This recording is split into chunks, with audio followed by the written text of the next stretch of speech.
Video like जरूर कर लीजिए और ऐसे वीडियो लगातार फ्री में पाने के लिए चैनल को तुरंत सब्सक्राइब कर लीजिए और बेल आइकन को जरूर टैप कर लीजिए ताकि आगे भी सारे वीडियो आपको मिलते रहे। यूट्यूब में फॉलो करते हैं तो प्लीज ये वाला फ्री टेलीग्राम चैनल जरूर ज्वाइन कर लीजिएगा। सारे नोटिफिकेशन सारे अपडेट यहीं पे आते हैं, ध्यान रखिए। Hello everyone, welcome to R by study for civil services. तो दोस्तों, हम देख रहे हैं साइंस और आज का हमारा टॉपिक है एनर्जी। ठीक है, हम एनर्जी के बारे में देखेंगे। तो देखिए, सबसे पहले energy is the capacity of doing work. ठीक है, एनर्जी क्या होती है? Capacity for doing work. और different form of energy are mechanical energy, heat energy, light energy, sound energy. Energy के कई फॉर्म हैं। आपकी मैकेनिकल एनर्जी के फॉर्म में हीट, लाइट, साउंड सब में एनर्जी होती है। और आगे ये क्या होता है? ये एक स्केलर क्वांटिटी है, यानी इसको एक्सप्रेस करने के लिए सिर्फ आपके मैग्नीट्यूड की आवश्यकता होती है, डायरेक्शन की नहीं। ठीक है, ये स्केलर क्वांटिटी है और इसकी एसआई यूनिट होती है जूल। ठीक है, जूल याद रखिएगा, जूल जो है एनर्जी की एसआई यूनिट है। आगे देखते हैं, चलिए मैकेनिकल एनर्जी के बारे में। तो मैकेनिकल एनर्जी जो होती है is the sum of kinetic and potential energy is in an object that is used to do work.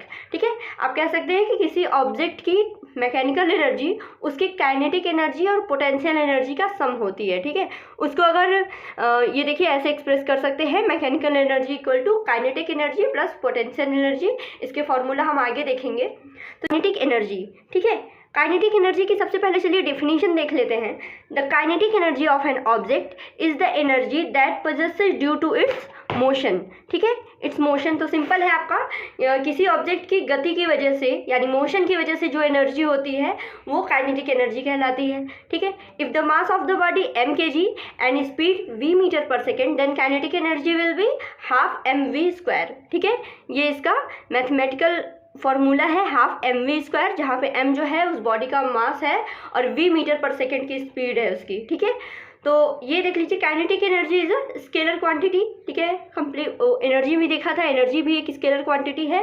तो the kinetic energy of an object is a measure of the work an object can do by the virtue of its motion. जैसा मैंने पहले आपको बताया है, देखिए kinetic मतलब motion, और ये इससे पर क्या पता चल रहा है कि किसी भी ऑब्जेक्ट में उसके गति के द्वारा, उसके मोशन के द्वारा जो एनर्जी होती है वो काइनेटिक एनर्जी कहलाती है। ठीक, the kinetic energy of a fast flowing stream has been used to grind corn. Sailing ships employ the kinetic energy of the wind. ठीक है, आगे बढ़ते हैं। आगे इसमें देख लेते हैं, अगला है आपका काइनेटिक एनर्जी के बाद क्या था? Potential energy. ठीक है, क्या बताया था मैंने कि जो आपकी एनर्जी होती है, ठीक है, मैकेनिकल एनर्जी होती है, वो मैकेनिकल एनर्जी क्या होती है आपकी? काइनेटिक एनर्जी और पोटेंशियल एनर्जी का सम होती है, जिसमें काइनेटिक एनर्जी तो हमने देख लिया, काइनेटिक एनर्जी आपकी आ गई हाफ mv²। अब आ रही है पोटेंशियल एनर्जी के बारे में देख लेते हैं। तो पोटेंशियल एनर्जी, पोटेंशियल तो ये क्या पता चल रहा है? Potential energy is the energy in a body due to its position. ठीक है, वो क्या था? काइनेटिक एनर्जी में था energy in a body due to its motion, इसमें क्या है? Due to its position. ठीक है, it is clear that if any object under a force is shifted from one position to another position then during it work done is stored as the potential energy of the object. ठीक है, और इसका formula क्या है आपका? mgh। ठीक है, जहाँ पे m क्या है? मास of the object, g gravitational acceleration और h क्या है? हाइट है। ठीक, इसके बाद क्या पता चल रहा है? मैकेनिकल एनर्जी का फॉर्मूला फिर क्या निकलता है दोस्तों? मैकेनिकल एनर्जी हमने पढ़ा था काइनेटिक और पोटेंशियल एनर्जी का योग। तो मैकेनिकल एनर्जी इक्वल टू होगा आपका हाफ mv² प्लस ये आपका mgh। ये है आपका कंप्लीट मैकेनिकल एनर्जी का फॉर्मूला।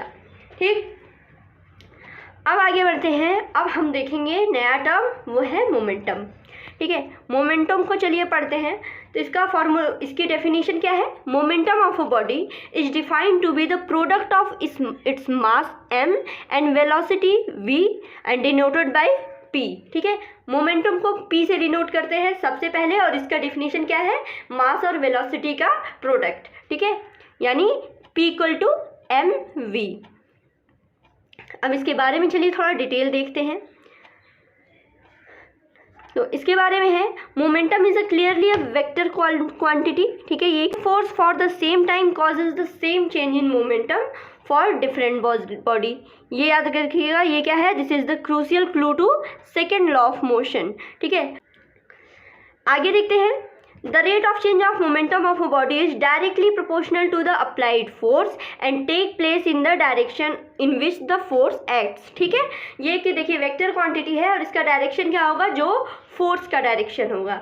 आगे मोमेंटम चेंज का कॉन्सेप्ट देख लेते हैं। The rate of change of momentum of an object is proportional to the external force acting on the object. ठीक, and change in momentum always happens in the direction of force. ठीक है, जो आपके momentum में change होता है वो हमेशा फोर्स के डायरेक्शन में ही होगा, ये याद रखिएगा। ठीक है, और ये क्या है, ये आपके जो न्यूटन का सेकेंड लॉ है F=ma, इसी का अनदर फॉर्म है मोमेंटम चेंज। ठीक, आगे बढ़ते हैं। आगे है law of conservation of momentum, इसको देख लेते हैं। ये क्या होता है, तो ये है आपका for 2 or more bodies in an isolated system acting upon each other their total momentum remains constant unless an external force applied. ठीक है, therefore momentum can neither be created nor destroyed. ये है आपका law of conservation of momentum. उसी तरह law of conservation of energy क्या है, energy may be transferred one from to another but it can't be created or destroyed. ठीक है, same the total energy of any body or system is constant. Also, whatever any energy in any form disappears, then the same amount of energy appears in another form. ठीक है, इसी को कहते हैं law of conservation of energy. ठीक है, देखा conservation of momentum क्या था, momentum can neither be created nor destroyed, वही एनर्जी में है, energy can neither be created nor destroyed. ठीक है, कोलिजन देख लीजिए। कोलिजन क्या है, कोलिजन और interplay of 2 or more particles in which a powerful force act between them for a short period is called collision. ठीक, उसी तरह एक और कॉन्सेप्ट है इम्पल्स का। इम्पल्स क्या होता है ये देखते हैं। इम्पल्स जो है, the any external force is operative on an object or a body for a very short span of time, then the product of its external force and time is called impulse. ठीक है, और force जो लगता है वो impulsive force लगता है।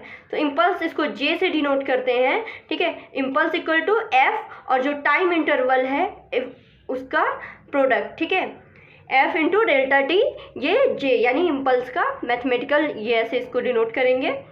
ठीक है, अब अगला है इसमें लास्ट में एक देख लीजिए कि वेट और मास में डिफरेंस क्या होता है। ठीक है, वेट और मास में डिफरेंट क्या होता है, वेट W और मास M।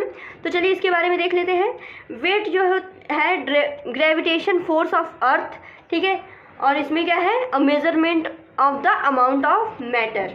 ठीक है, वेट की यूनिट न्यूटन होती है, वहीं मास की यूनिट ग्राम या किलोग्राम होती है।